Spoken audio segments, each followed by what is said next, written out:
एक बार एक गर्भवती शेरनी पहाड़ों के बीच से गुजर रही थी और उसी बीच उसने एक शेर के बच्चे को जन्म दिया। जन्म देते ही उस शेरनी की मृत्यु हो गई और वो शेर का बच्चा जो अभी अभी इस दुनिया में आया था उसके सर से माँ का साया हट चुका था।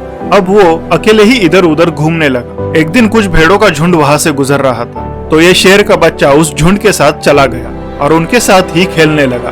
भेड़ों ने ही उसे पाल पोस कर बड़ा किया, उसकी परवरिश की। वो शेर का बच्चा भी खुद को भेड़ों की तरह समझने लगा, उनके जैसा बर्ताव करने लगा। डरता था जब भी कोई बड़ा जानवर उसके सामने आता था। जब कोई जंगली जानवर उस झुंड पे हमला करने आता तो ये शेर का बच्चा उन भेड़ों की तरह ही भाग जाता था।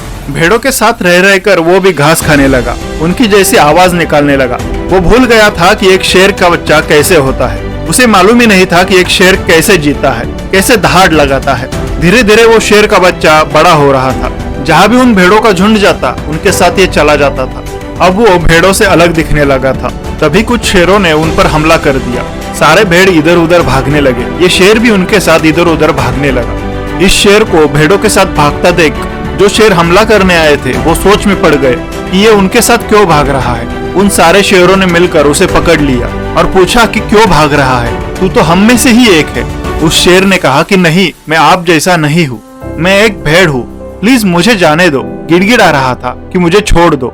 जहाँ पर ये बातें कर रहे थे उसी बाजू में एक तालाब था। उस शेर को उस तालाब के पास ले जाया गया और उससे कहा कि तू भेड़ नहीं बल्कि एक शेर है। अगर यकीन नहीं आता तो उस तालाब में अपना चेहरा देख ले और मेरा चेहरा देख ले, तुम्हें सारी सच्चाई समझ आ जाएगी। इतना सुनने के बाद उसने अपना चेहरा उस पानी में देखा और वो समझ गया कि वो एक भेड़ नहीं बल्कि एक शेर है। उसने खुद को पहचान लिया और उसने जोर से एक दहाड़ लगाई।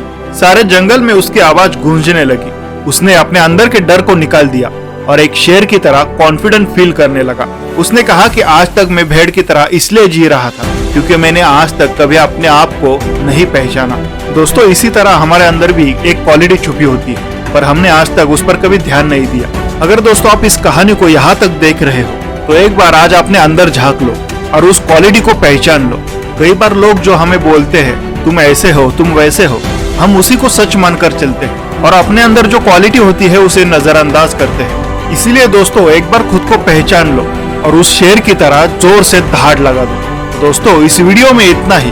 वीडियो अगर अच्छी लगे तो लाइक जरूर करना और इस चैनल पे नए हो तो इस चैनल को सब्सक्राइब करके बेल आइकॉन प्रेस कर देना क्योंकि ऐसी ही अच्छी अच्छी कहानियां सबसे पहले आप तक पहुंचती रहे। तो दोस्तों मैं मिलता हूं अगले वीडियो में एक नई कहानी के साथ।